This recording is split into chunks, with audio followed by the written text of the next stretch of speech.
Bienvenue dans cette nouvelle session. Nous allons aborder plusieurs thèmes régulièrement rencontrés dans les enseignements bouddhistes durant les quelques interventions que je vais maintenant présenter. Et pour commencer, nous allons explorer la vacuité. La vacuité est le non-attachement qui, dans la pratique du zen, vont de pair et constituent le socle de la pratique du bodhisattva. Shunyata, la vacuité, est une idée fondamentale dans le bouddhisme, surtout dans les écoles Mahayana, dont fait partie notamment le zen. La vacuité signifie que toutes les choses, tous les phénomènes et même toutes nos perceptions sont dépourvues d'une essence ou d'une existence intrinsèque et totalement indépendante. Citons Maître Linji. Il disait « Les choses sont vides, mais le vide est la vérité ».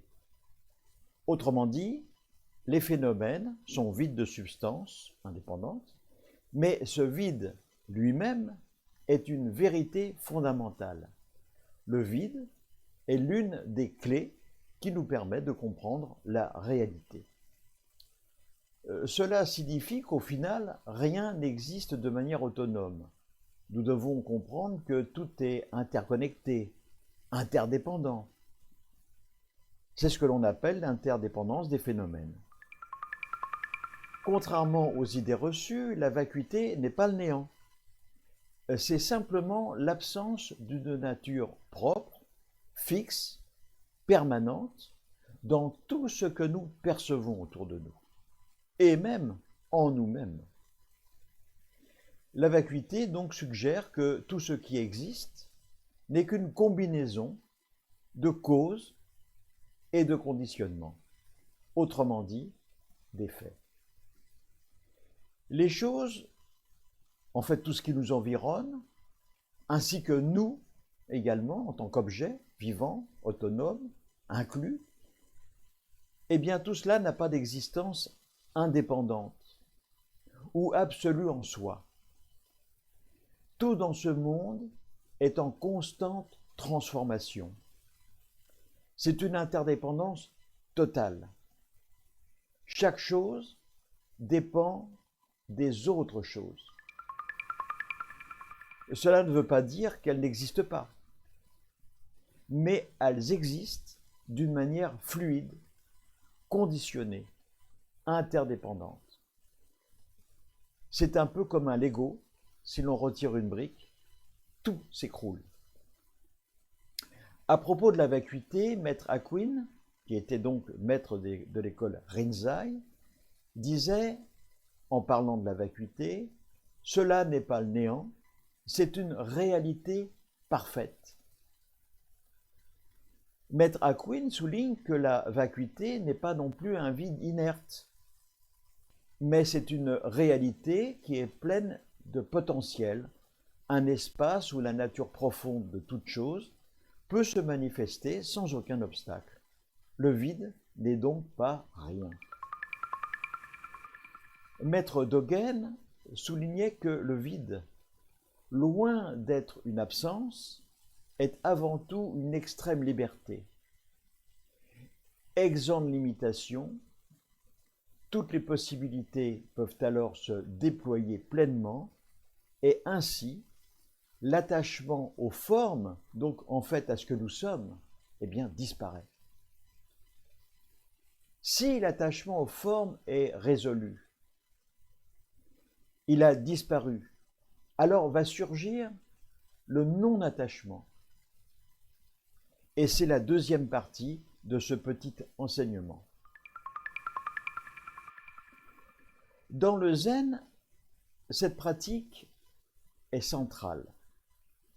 Le non-attachement consiste à se détacher des désirs et des aversions. J'aime, j'aime pas. Les opinions rigides, les attentes. L'origine de toutes les guerres, de tous les conflits. Il ne s'agit pas de renoncer à la vie. Il ne s'agit pas de renoncer à tous ces désirs, mais plutôt de les vivre pleinement, dans le détachement, sans en être prisonnier. Le non-attachement est lié à la prise de conscience que tout est impermanent et que s'attacher à des choses éphémères entraîne une extrême souffrance. Lorsque l'on est attaché à quelque chose, à des biens matériels, on se lie à la souffrance, la peur de tout perdre. Regardez les inondations qu'il y a eu cette année. Les gens souffrent de perdre leurs biens.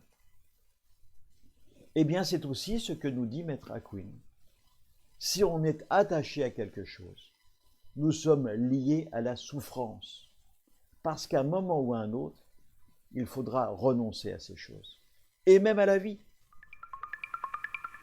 L'attachement à tout phénomène est donc une source de souffrance. Rien dans notre monde n'est permanent. Absolument rien. Rien n'est inaltérable. Il est très important de le comprendre. Dans le contexte zen, le non-attachement est la capacité de laisser aller ce à quoi on s'accroche, que ce soit des idées, des émotions, des objets, ou même notre propre identité. Cela permet d'atteindre une liberté intérieure en abandonnant les illusions de contrôle et de permanence. Le non-attachement ouvre la voie à une paix profonde, à un bien-être absolu. Ainsi, vous avez compris que ces deux concepts, vacuité d'un côté, non-attachement de l'autre, sont intimement liés. La compréhension de la vacuité conduit naturellement au non-attachement. Et si nous comprenons que toutes les choses sont vides de nature intrinsèque et impermanente, nous n'avons plus de raison de nous y attacher de manière excessive. Le non-attachement n'est donc pas un détachement émotionnel ou une froideur, mais plutôt une acceptation sereine et éclairée de la réalité de l'impermanence, de la réalité de notre monde, de ce monde que dans le bouddhisme nous nommons le samsara. Il s'agit là de la réalité, de notre réalité. Dans le zen, on parle souvent de non-attachement actif, qui consiste à vivre dans le monde pleinement, mais sans se laisser enchaîner par des désirs ou des peurs. C'est une forme d'engagement profond dans la vie, tout en étant libre de toute dépendance aux choses et aux résultats. Lors d'une séance de méditation zen, par exemple, la vacuité se manifeste lorsqu'un pratiquant laisse ses pensées se dissiper sans s'y attacher. Alors il comprend qu'elles n'ont pas de substance réelle. Le non-attachement, quant à lui, se manifeste dans la pratique en laissant passer toutes les distractions mentales qui arrivent, en les observant, sans pour autant se laisser emporter par le flot de ces distractions. Chaque moment d'être se manifeste simplement, et là, toute résistance a disparu. En résumé, la vacuité nous apprend que tout est impermanent et interdépendant, que les choses ne sont pas ce qu'elles semblent être.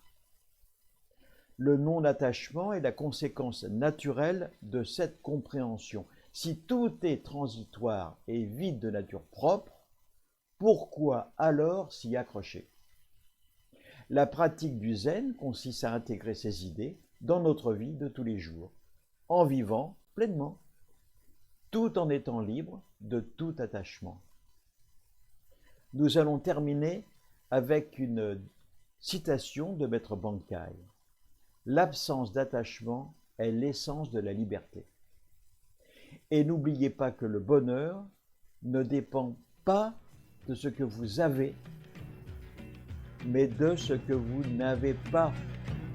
Et ça, c'est Maître Suzuki qui l'a dit. Voilà, la prochaine fois, nous regarderons la relation entre le bodhisattva et l'altruisme. Et en attendant, eh bien, restez curieux, juste pour vous épanouir.